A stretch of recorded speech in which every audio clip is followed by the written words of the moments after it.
کیونکہ supreme court کے ساتھ جس طرح کی مخاصمت اس وقت چل رہی ہے اور جس طریقے سے شدت سے یہ خواہش ہے حکومت کی بھی اور حکومتی جو سپورٹ کرنے والے لوگ ہیں کہ اس چیف جسٹس صاحب سے کسی طرح سے جان چھڑائی جائے، تو غالباً یہ ایک راستہ ہے جو دریافت کیا جا رہا ہے. اب دیکھتے ہیں یہ ایونچولیٹی ہوتی ہے نہیں ہے، 27 بہت زیادہ دور نہیں ہے. اب میں آ جاتا ہوں جی آپ کے سوال کے اوپر. دیکھیے گزارش یہ ہے کہ عمران خان صاحب نے 2 کام بڑی شد و مد کے ساتھ کیے اپنے پورے 3.5 پونے 4 سال کے عرصے میں. ایک تو انہوں نے یہ بتایا کہ وہ ان سے زیادہ مائٹیسٹ پرائم منسٹر کبھی گزرا ہی نہیں پاکستان کی تاریخ میں. وہ بھٹو شٹو سب کو وہ کہتے تھے میں نے پیچھے چھوڑ دیا ہے. ان سے کسی نے کہا کہ جناب دیکھیں وہ ایک اسٹیبلشمنٹ ہوتی ہے، اس میں ایک آرمی چیف ہوتا ہے، اس میں ایک DG ISI ہوتا ہے، ان کی بات کبھی کبھی ماننی پڑ جاتی ہے. تو آپ کو یاد ہوگا، آپ تھوڑا سا مسکرا دیں میری اس ریکال کے اوپر، کہ انہوں نے کہا تھا کہ اگر انہوں نے کبھی ایسی جرت میرے ساتھ کی تو دونوں گھر جائیں گے. ہاں میں آپ کے کہنے سے پہلے ہی مسکرا رہی ہوں. تو اس کو میں یہیں چھوڑے دیتا ہوں اس لیے کہ عمران خان صاحب اپنی بات کر کے اس سے بار بار پیچھے ہٹنے کے، جن کو وہ اپنی زبان میں یو ٹرن کہتے ہیں، اس کے وہ ماسٹر ہیں. لہٰذا میرے خیال سے ان کی اس بات کو اس سے زیادہ سیریسلی نہیں لینا چاہیے کہ کل کو شاید وہ اس سے بھی مکر جائیں کہ میں نے کہا تھا. دوسری بات، آپ کو یاد ہوگا کہ ہمارے پاس میرا خیال ہے کم از کم 2 درجن کے قریب ویڈیوز ایسی موجود ہیں جس میں عمران خان صاحب جس طرح کی یعنی شان بیان کر رہے ہیں آرمی چیف جنرل باجوہ کی، اس سے یہ لگتا تھا کہ اس سے زیادہ کوئی ڈوسائل، کوئی کوآپریٹیو آرمی چیف ہی نہیں رہا پاکستان کی تاریخ میں. 3-4 باتیں جو بنیادی انہوں نے کہی. انہوں نے کہا کہ ایک تو جنرل باجوہ نے جتنی ہماری مدد کی ہے میری حکومت کو چلانے میں، میری حکومت کی کامیابی میں، اس کا کوئی جواب ہی نہیں ہے، اس کا کوئی دوسرا ثانی نہیں ہے. پھر انہوں نے کہا کہ جنرل باجوہ جو ہیں ان سے بڑا میں نے ڈیموکریٹ اور ڈیموکریسی لور نہیں دیکھا کوئی. اچھا. اور بے پناہ باتیں ہیں. انہوں نے کہا اکنامک کرائسس میں انہوں نے ہماری بہت مدد کی، ہمیں لا کے پیسے دیے. اور ایک اور بہت مزیدار بات جو میں آپ سے شیئر کرنا چاہوں گا وہ یہ کہ انہوں نے کہا کہ چونکہ ہمارے ممبر ادھر ادھر ہوتے رہتے تھے تو میں نے اگر بجٹ پاس کرانا ہوتا تھا، کوئی فائنانس بل پاس کرانا ہوتا تھا یا کوئی امپورٹنٹ ریزولوشن پاس کرانی ہوتی تھی، لیجسلیشن کرنی ہوتی تھی، میں پھر ایجنسیوں سے کہتا تھا، وہ مجھے بندے پورے کر دیتی تھی. یہ میں اپنے پاس سے نہیں کہہ رہا، یہ خان صاحب کے ارشادات گرامی ہیں. بھائی صاحب آپ کو کیا لگتا ہے یہ خان صاحب کو ادراک ہے کہ خان صاحب یہ کیا باتیں کر رہے ہیں، اور آپ یہ ان کو کیا اس چیز کا ادراک ہے کہ اگر یہ وہ باتیں آپ کر رہے ہیں کیونکہ ان کو سوٹ کر رہی ہیں شاید کسی بھی طریقے سے، تو وہ اب یہ کر رہے ہیں، ان کے لیے آگے فیوچر میں تو مجھے نہیں لگتا کہ یہ باتیں جو ہیں کچھ فائدہ مند ثابت ہوں گی، بلکہ الٹا اس کا نقصان ہو سکتا ہے ان کو. دیکھیے ایک بات تو یہ ہے کہ اس کے بعد ان کو کوئی بھی شخص کسی بھی اہم عہدے پر جو بیٹھا ہوا ہے وہ ٹرسٹ کرنے کے لیے تیار نہیں ہوگا. ہاں سب سے بڑا میں ایک اور بات یہاں کہنا چاہتا ہوں عائشہ اگر آپ اجازت دیں گی، وہ یہ کہ یہ 26 نومبر کو بلکہ 29 نومبر کو نئے آرمی چیف آ گئے تھے اور جنرل باجوہ ریٹائر ہو گئے تھے. اس کے بعد تو کسی قسم کا کوئی ڈر رہتا نہیں تھا. یہ جناب عمران خان صاحب نے ان کے ریٹائر ہونے کے فوراً بعد یہ ارشادات کیوں نہیں کیے اور کیوں ان کا کہنا مانا کہ پنجاب کی اسمبلیاں توڑ دیں؟ یہ تو ان کے ریٹائر ہونے کے کئی مہینوں کے بعد ٹوٹی ہیں اسمبلیاں. مجھے آپ یہ بتائیں کہ جس شخص کے قول و فعل میں اتنا تصاد ہوگا اس کی بات کون مانے گا یار؟ خدا کے لیے مجھے تو یہ سمجھ میں نہیں آتی ہے کہ خان صاحب خود اپنی تردید، پھر خان صاحب کا آفیشیل میڈیا ان کی بیانات کی تردید، ایک عجیب و غریب قسم کا تصاد ہے بیان و فعل میں چل رہا ہے. اس کے پیچھے کیا کہانی ہے؟ اور یہ اگر اسی طرح چلتا رہا تو پی ٹی آئی آفیشیل جب اب تردید کرتا ہوا نظر آ رہا ہے، اس کے پیچھے کیا کہانی ہے بخاری صاحب؟ مجھے یہ بتائیے کہ کیا وہ بھی ان کو بھی سمجھ نہیں آ رہی کہ اس بیان کو کس طریقے سے اون کیا جائے، اور ان کو بھی ادراک ہو گیا اس چیز کا کہ خان صاحب نے یہ کیا کہہ دیا ہے؟ ان کو بھی سمجھ نہیں آ رہی، یا پھر یہ اب کوئی نیا طریقہ ہے، کوئی نئے ٹیکٹکس ہیں اس چیز کو کہ آپ وہ ڈینائی کریں کہ خان صاحب نے بات اس طرح سے کی نہیں؟ حالانکہ خان صاحب نے جو ہے یہ بات کی ہے، بہت بڑے چینلز نے اس کو چلایا ہے، وہاں پہ ٹکرز چلے ہیں، پوری پراپر خبریں چلی ہیں. پھر صدر عارف الوی کی موجودگی کا بھی انہوں نے ذکر کیا کہ جب میری میٹنگ ہوئی صدر عارف الوی بھی وہاں پہ موجود تھے. عارف الوی صاحب موجود نہ بھی ہوں تو جو خان صاحب کہہ دیں گے وہ 1 سیکنڈ سے پہلے اس کی اونرشپ لے لیں گے. میں یہاں مزے کا لطیفہ آپ کو سنانا چاہتا ہوں. جب مارشل لا لگتے تھے ہماری سیاسی تاریخ میں تو ایک عہدہ ہوتا تھا CMLA کا، یعنی جو آرمی چیف ہوتا تھا وہ چیف مارشل لا ایڈمنسٹریٹر بن جاتا تھا. عمران خان کے دور میں ہمارے ایک دوست نے اس کی جو ڈیفینیشن ہے وہ یہ بتائیے، کینسل مائی لاسٹ اناؤنسمنٹ. تو خان صاحب جو ہیں وہ آج کل CMLA ہیں، وہ ان کو صبح کی کہی بات دوپہر کی کہی رات، اور رات کی کہی اگلی صبح کچھ یاد نہیں رہتا ہے. اور وہ اس تمتراک سے یہ چاروں کیفیتیں بیان کرتے ہیں کہ ان کے فالوور جو ہے نہ ان کے پاس عقل ہے نہ دماغ ہے یہ بڑی سٹرونگ بات میں کہہ رہا ہوں، مجھے نہیں کہنی چاہیے، لیکن یہ کہ مجھے حیرت اس بات پر ہے کہ نہ ہی تو ان کے ایم این اے، نہ ان کے ایم پی ایز، نہ ان کے سینیٹر، کسی میں مجال نہیں ہے کہ وہ خان صاحب کو کہیں کہ خان صاحب بس کر دو خدا دے واسطے، اسی لوگاں نو منہ دکھانا ہوتا ہے۔ لوگ بہت ہماری بے عزتی کرتے ہیں اس بات کے اوپر کہ آپ 4 دفعہ آگے پیچھے ہوتے ہیں ایک دن میں۔ لیکن ہیونگ سیڈ دیٹ، دیکھیے مجھے یوں لگتا ہے، میں نے جو پہلی بات کی تھی اعتماد کے ووٹ کی، کہ تیاریاں جو ہیں وہ اپنے عروج پر ہیں، اس لیے کہ ہدایات جاری کی جا چکی ہیں کہ تمام ایم این ایز جو ہیں وہ اس دن اسلام آباد میں حاضر ہوں، جہاں جہاں گئے ہوئے ہیں وہاں سے واپس آ جائیں۔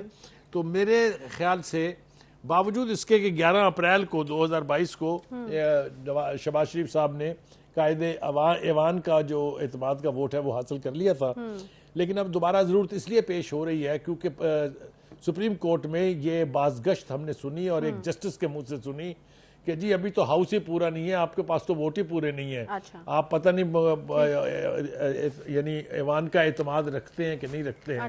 یہ درفنتنی چھوڑی گئی ہے جس کا غالباً یہ جواز جو ہے وہ ڈھونڈا گیا ہے کہ ایک دفعہ پھر اعتماد کا ووٹ لے لیا جائے، اور عائشہ اگر وہ پھر 172 ووٹ لے گئے تو پھر مجھے سمجھ میں نہیں آتی کہ ان کے خلاف اعتراض کرنے والے کہاں کھڑے ہوں گے۔ ٹھیک ہے جی اچھا، پھر ہم دیکھ رہے ہیں بقائی صاحب اس وقت کہ نون لیگ کا بھی پھر obviously آنا ریئیکشن تو بنتا ہی تھا، اب یہ اتنا بڑا سٹیٹمنٹ ہے، مریم اورنگزیب، مریم نواز، سب نے جو ہے وہ اس کے اوپر جو ہے وہ ریئیکشن دیا ہے، پھر اور بھی لیگی رہنما ہیں جو اس کے اوپر ریئیکشن دے رہے ہیں، تو میرے خیال میں اس پہ بھی ہم کچھ بات کر لیں۔ شاہد خاقان عباسی صاحب نے بڑی خطرناک قسم کی بات کی کہ بحران جتنا شدید ہے وہ فوجی آمریت کو راغب کرنے کے لیے کافی ہے، اس کا مطلب ہے کہ انٹینسٹی بہت زیادہ ہے۔ دیکھیے گزارش یہ ہے کہ یہ سارے بیانات میں نے بھی دیکھے ہیں، ہم پروگرام شروع کرنے سے پہلے اس پہ ڈسکس بھی کر رہے تھے۔ دیکھیے پولیٹیکل جو کرائسس ہے اس کے ڈیپن ہونے کے بارے میں تو میرا نہیں خیال کہ کوئی دو رائے ہے۔ پاکستان کی سیاسی تاریخ میں اتنا شدید unmanageable political impasse, political crisis, political سیاسی بحران ہم نے کبھی نہیں دیکھا۔ پہلے کھلاڑی اور ہوتے تھے، پہلے it was between the politician and the establishment, and this time the characters have changed. This time it's not the journals but it is the judges. تو judges جو ہیں وہ میرے خیال سے بہت محتاط انداز سے میں یہ کہہ سکتا ہوں کہ جتنے بھی جوڈیشل نارمز ہیں، جتنی بھی جوڈیشل روایات ہیں، وہ ان سب کا کباڑہ کر چکے ہیں، اور میں کسی ایک کو اس پر الزام ٹھہرا کہ میں پارٹی نہیں بننا چاہتا، لیکن اس وقت سپریم کورٹ کی جو ریپوٹیشن ہے ملک کے باہر تو جو ہے وہ تو آپ کے سامنے ہے کہ ہم 130ویں نمبر پر کھڑے ہیں۔ اس سال کے اینڈ تک ہم کہاں پہنچ جائیں گے یہ مجھے کوئی اندازہ نہیں ہے، اللہ نہ کرے کہ ہم 140 کی نچلی ترین سطح تک پہنچ جائیں، لیکن ہیونگ سیڈ دیٹ اچھا کچھ نہیں ہوا ہے ہماری عدالتوں میں۔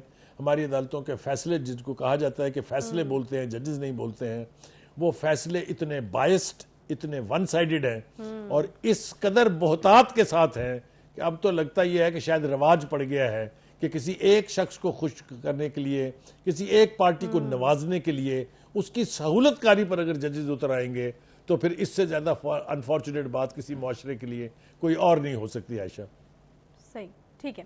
اچھا بقائی صاحب یہاں پہ ایک چھوٹا سا بریک لے لیتے ہیں، میرا خیال ہے کہ باتیں اور بھی تھیں کے حوالے سے ان کا چیدہ جو ہے وہ ذکر کر دیتے ہیں۔ مولانا فضل الرحمان یقیناً آپ کو ان کا سٹانس پتہ ہے، وہ شروع سے ہی سٹانس کے اوپر ہیں کہ مذاکرات جو ہیں وہ نہیں ہونے چاہیے۔ ابھی بھی وہ کہتے ہیں کہ پی ڈی ایم جو ہے وہ عمران خان کے فلسفے سے جب اتفاق نہیں کرتی تو ہم کیوں کسی کے سامنے جو ہے وہ جھکیں، تو ان کا ایک اپنا سٹانس ہے جس کے اوپر وہ کھڑے ہوئے ہیں۔ ایک چھوٹا سا ہم یہاں پہ بریک لیں گے، بریک کے بعد واپس آتے ہیں تو آڈیو لیکس کی ایک بازگشت جو ہے وہ سنائی دے رہی ہے۔ آڈیو لیکس جو ہیں وہ ہر جگہ سنی بھی جا رہی ہیں، ان کے اوپر تذکرے بھی ہو رہے ہیں، یہ کیا معاملہ ہے اس کے اوپر بات کریں گے۔ چھوٹے سے بریک کے بعد ساتھ رہیے۔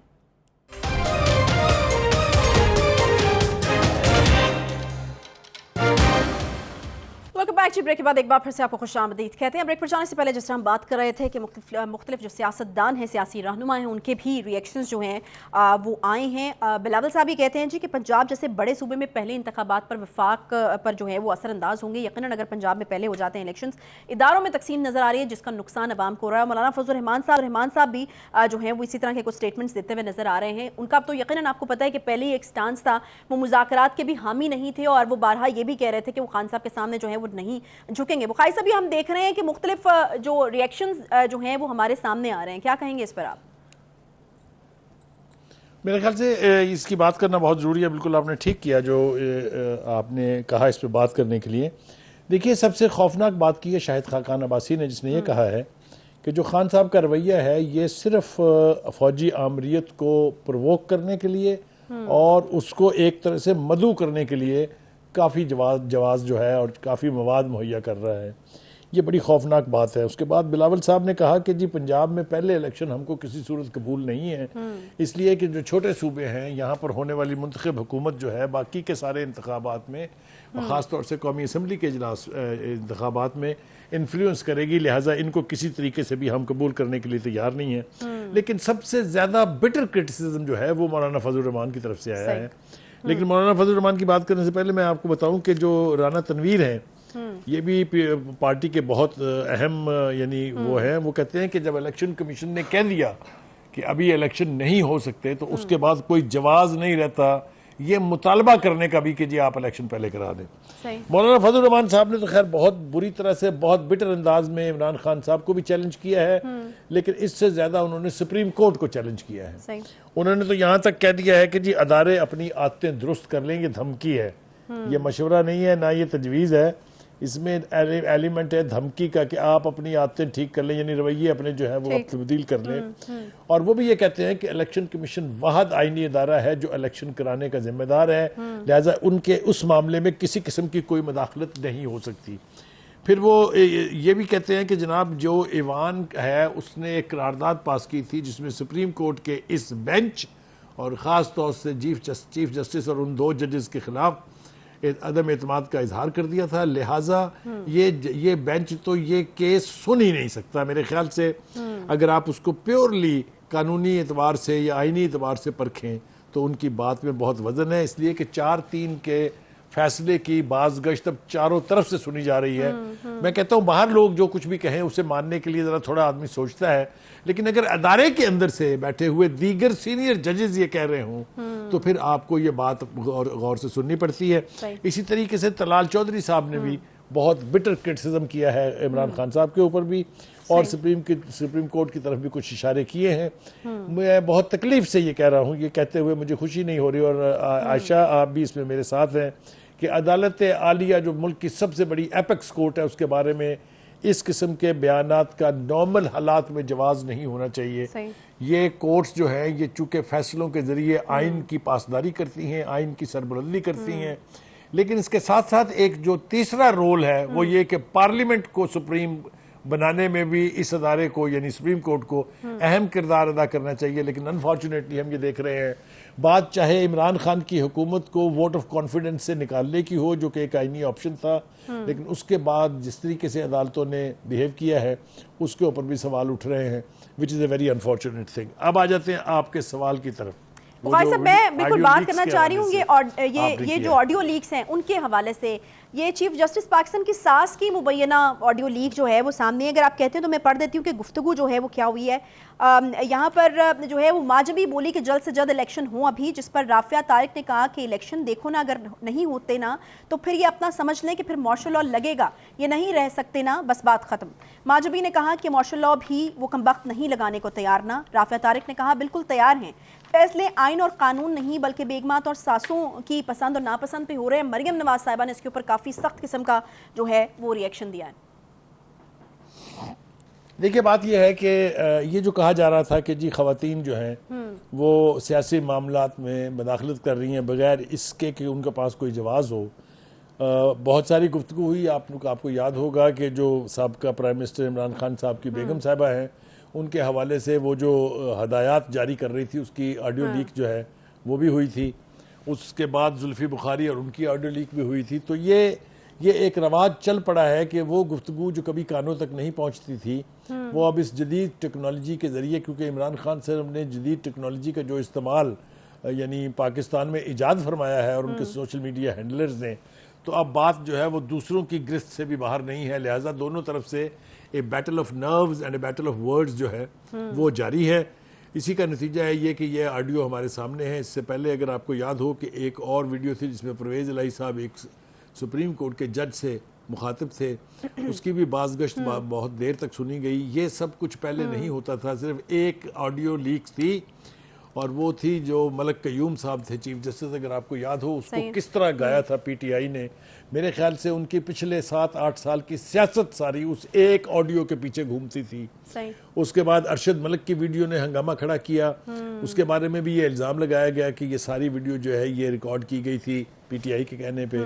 اس کے بعد اگر آپ کو یاد ہو تو طیبہ بیگم کی جو ویڈیو تھی, جو سابق نیب کے جو چیئرمین ہیں جاوید اقبال صاحب, ان کے بارے میں تھی. تو یہ جو رواج پڑا تھا یہ اب آخری مناظر کو چھو رہا ہے. یہ یعنی اتنا بڑھ گیا ہے کہ اب کسی سے کوئی خیر کی توقع نہیں ہے, کوئی محفوظ نہیں ہے. خود عمران خان صاحب یہ کہتے ہیں, 2 باتیں کہتے ہیں وہ ایک سانس میں. ایک بات وہ یہ کہتے ہیں کہ ایجنسیوں کا اور کام کیا ہے, ایجنسیوں کا کام ہے کہ وہ پرائم منسٹر کی پوری کالز جو ہے وہ مانیٹر کرے, کیونکہ انہوں نے اس کی سیکیورٹی کو یقینی بنانا ہوتا ہے. مگر یہ اس وقت کی بات ہے جب موصوف خود وزیر اعظم تھے. اس کے بعد اب وہ کیا ارشاد فرماتے ہیں اس کے بارے میں وہ آپ کے سامنے ہے کہ یہ ہوتے کون ہیں, ان میں اتنی جرت کیسے ہوئی کہ وہ پرائم منسٹر کا آفس اور اس کے ریزیڈنس جو ہے اس کی کنورسیشن جو ہے اس کو ریکارڈ کریں. انہیں حوالہ بھی دیا جو اپنے پرنسپل سیکرٹری کے ساتھ ان کی گفتگو تھی, خاص طور سے جو آئی ایم ایف کے حوالے سے, اور اس کے بعد جو ان کے 2 وزرائے خزانہ جو ہیں صوبائی اور ایک وزیر خزانہ شوکت ترین صاحب کی جو آڈیو لیک تھی. یہ وہ تباہ کن کام ہیں جنہوں نے پاکستان کی سیاست کا رخ موڑ دیا ہے, اور ہم ایک ایسی تباہی کے دہانے پر کھڑے ہیں اور برق رفتاری سے اس میں غرق ہونے کے لیے تیار ہیں. میں صرف توقع ہی کر سکتا ہوں, یا ہم خواہش کر سکتے ہیں, یا میں اور آپ مل کے دعا کر سکتے ہیں کہ سوشل میڈیا کا استعمال اگر جائز, مناسب, قانونی, آئینی طریقے سے کیا جائے تو کوئی خرابی نہیں ہے. لیکن اگر اس کا کام صرف ایک دوسرے کے گندے کپڑے, جس کو کہتے ہیں ڈرٹی لینن واش کرنا, یہی رہ گیا ہے, تو پھر کسی کو بھی آپ محفوظ تصور نہیں کر سکتے. ان خواتین کی جو گفتگو ہے اس کی بھی بازگشت سنی جا رہی ہے کہ اگر خواتین نے یہ طے کرنا ہے کہ کس کو کیا کرنا چاہیے, کس کم وقت نے ماشاء اللہ نہیں لگانا ہے, یہ ماشاء اللہ لگنے کی خواہش ہے, یہ کیا ہے مجھے اس کی سمجھ نہیں آتی ہے. لیکن یہ بہت ہی انفارچونیٹ بات ہے. اس کے اوپر کافی شور و غوغا مچایا ہے پاکستان مسلم لیگ, نواز نے خاص طور سے, اور پی ڈی ایم نے بھی. تو اب دیکھنے کی بات یہ ہے کہ اس کی کسی نے یہ تردید تو نہیں کی ہے ابھی تک کہ یہ ہماری آوازیں نہیں ہیں, یا یہ فیک ہے, یا یہ ٹیلرڈ ہے. اور اگر یہ سچ ہے تو پھر وہ الزام جو تحریک انصاف پہ لگایا جاتا ہے کہ جی بڑے بڑے عہدوں کے اوپر فائز لوگوں کی بچیاں اور ان کی خواتین خانہ جو ہیں وہ سیاست میں ملوث ہو رہی ہیں اور انفلوئنس کر رہی ہیں, چاہے وہ سپریم کورٹ کے فیصلے ہیں. تو اس سے بس صرف نجات کی توقع ہی کی جا سکتی ہے میرے خیال سے. ٹھیک ہے بخاری صاحب, ایک بریک کا وقت ہو رہا ہے, چونکہ میں زیادہ انٹرپٹ نہیں کر پائی آپ کو کیونکہ آپ کے دور ہونے کی وجہ سے, لیکن میں صرف یہی کہنا چاہوں گی اس سیگمنٹ کے آخر میں کہ اس چیز کو بالکل سائڈ پہ رکھتے ہوئے کہ آپ کا تعلق کس پارٹی سے ہے, کس کے خلاف آڈیو آئی ہے, کس کا اثر کس پہ پڑا ہے, کس کی سیاست کو نقصان ہو رہا ہے, میرے خیال میں ایک ایسا سلسلہ ہے کہ اگر یہ چل نکلے گا تو پھر اس کی جو کہ چل نکلا ہے, اس کی کوئی انتہا جو ہے وہ نہیں ہوگی. پھر کسی کی ماں, کسی کی بہن, کسی کی بیٹی, کسی کی بیوی جو ہے وہ محفوظ نہیں ہوگی. تو میرے خیال میں اس کا سلسلہ جو ہے وہ ختم ہونا چاہیے, چاہے وہ کسی کے خلاف ہو, جس کو بھی نقصان پہنچا رہی ہو. ایونچولی یہ دونوں سائڈز کو ہی نقصان اس کا جو ہے وہ پہنچے گا. ایک طرف سے ایکشن ہوگا, دوسری طرف سے ری ایکشن جو ہے وہ بھی ہمارے سامنے آئے گا. ایک چھوٹا سا یہاں پہ بریک لیتے ہیں, بریک کے بعد واپس آئیں گے, ساتھ رہیے.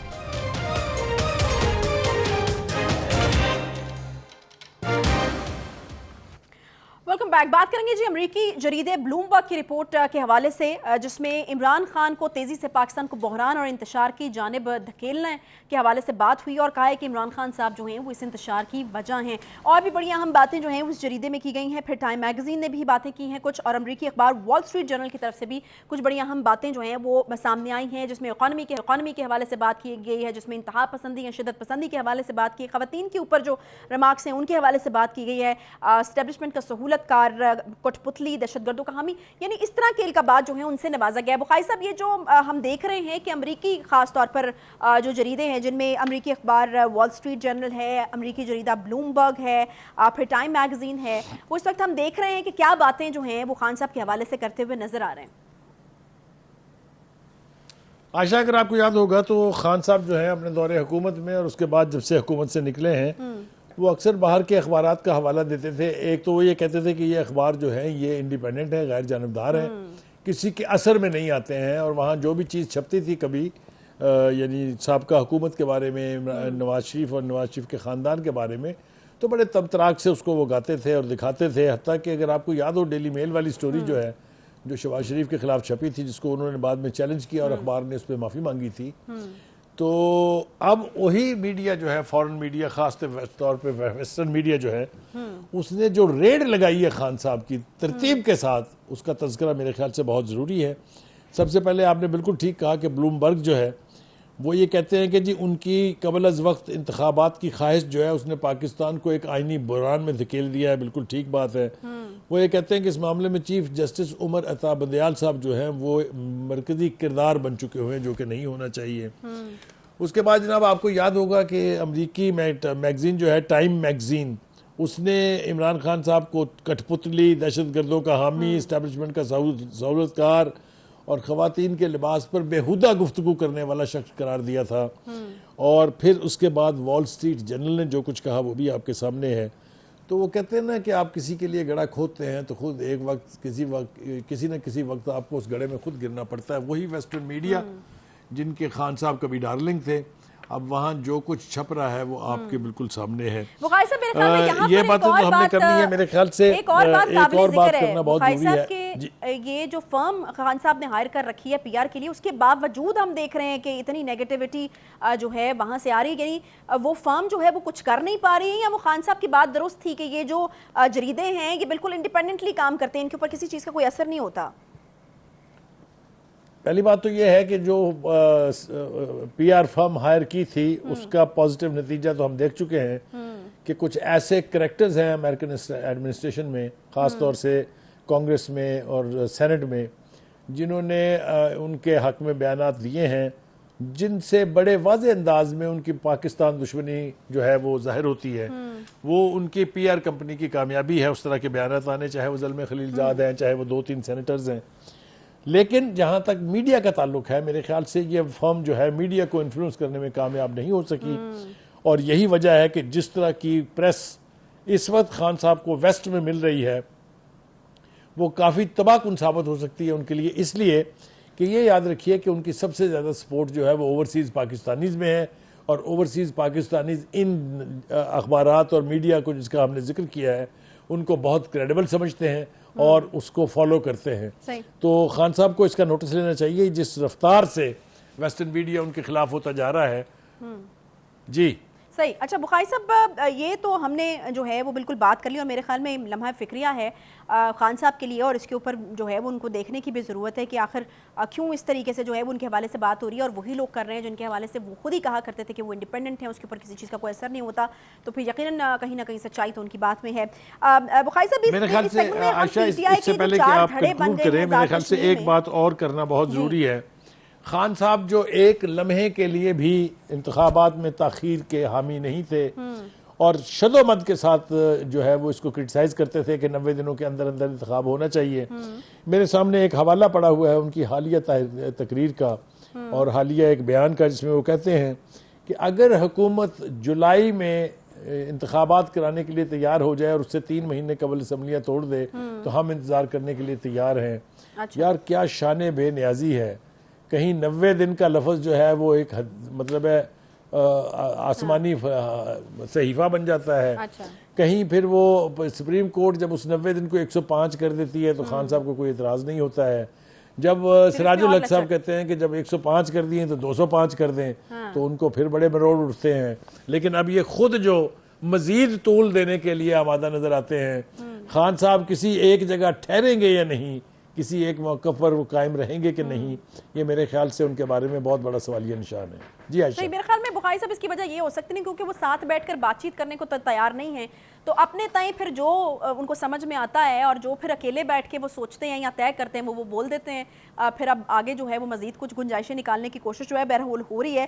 آزاد کشمیر کی بات بڑی امپورٹنٹ ہے، وہ نہ رہ جائے کیونکہ پروگرام کا وقت کم رہ گیا ہے. P T I Azad Kashmir 4 دھڑوں میں تقسیم ہو گئی ہے. بخاری صاحب یہ تو میرے خیال میں ایکسپیکٹیشن سے زیادہ ٹوٹ پھوٹ جو ہے وہ ہو گئی ہے، کیونکہ پہلے ہم نے سنا تھا کہ ایک فارورڈ بلاک بنا ہے، اس کے بعد اب کہا جا رہا ہے کہ 4 دھڑے بن گئے ہیں وہاں پہ. وہ ایک شعر ہے کا ایک جملہ ہے کہ عاشق کا جنازہ ہے بڑی دھوم سے نکلے. یہ جس طریقے سے آزاد کشمیر میں حکومت تشکیل پائی تھی، میرے خیال سے آپ کو اور مجھے تو بہت اچھی طرح سے یاد ہونا چاہیے وہاں کس رفتار کے ساتھ آزاد کا جو منتخب ہوئے تھے لوگ وہ تحریک انصاف میں شامل کرائے گئے. اسی برق رفتاری کے ساتھ وہ ساتھ چھوڑ گئے ہیں. پہلے خیال یہ تھا کہ ایک فارورڈ بلاک بنے گا، لیکن اب وہ 4 دھڑوں میں تقسیم ہوا ہے. اس کا مطلب یہ ہے کہ none of them is sincere with its leadership in زمان پاک. یہ ہے اس کا خلاصہ اگر آپ مجھے اجازت دیں، which is very unfortunate. میرے خیال سے خان صاحب کے لیے یہ لمحہ فکریہ ہے کہ اس کے بعد اسی طرح کی حکومت بنی تھی گلگت بلتستان میں بھی، وہاں بھی آزاد اراکین کو شامل کرایا گیا تھا. اب وہاں کیا ہوتا ہے، I think we will have to wait very little, کو بہت زیادہ دیر انتظار کرنا نہیں پڑے گا. جی عائشہ. صحیح، ٹھیک ہے، بہت شکریہ جی. بخاری صاحب پروگرام کا وقت جو ہے وہ یہاں پر بہرحال ختم ہو گیا ہے. آزاد کشمیر میں مسائل ہیں، اور جس نے کہ بخاری سے پریڈکٹ کیا تھا کہ اب اس کے بعد گلگت بلتستان یا آگے مزید مشکلات جو ہیں وہ خان صاحب کے لیے ہو سکتی ہیں موجودہ صورتحال کے اندر. حالانکہ فی الحال جیسا کہ بخاری صاحب نے بھی کہا کہ اس کو ڈینائی کیا جا رہا ہے، لیکن یہ کہا جا رہا ہے کہ 27 اپریل کو جو ہے وہ اعتماد کا ووٹ لیا جائے گا. میرے خیال میں اس وقت سب سے امپورٹنٹ جو سیاست میں ہائی لائٹ ہے وہ یہی ہے کہ وزیر اعظم صاحب جو ہیں وہ اعتماد کا ووٹ لینے والے ہیں، اور بہت ساری چیزیں آگے چل کر جو ہونی ہیں، جو فیصلے ہونے ہیں، اور یقیناً یہ مضبوطی یا اسٹرینتھ اسی لیے چاہیے کہ آگے چل کے بہت بڑے فیصلے ہونے ہیں، ان سے جڑی ہوئی ہے. اور میرے خیال میں آگے آنے والے دنوں میں مزید تیزی یا گرما گرمی جو ہے وہ سیاسی صورتحال یا منظر نامے میں ہمیں نظر آئے گی. اس کے ساتھ ہی آج پروگرام کا وقت یہاں پر ختم ہوتا ہے. انشاءاللہ آپ سے کل ملاقات ہوگی. پھر اپنا بہت سارا خیال رکھیے. اللہ حافظ.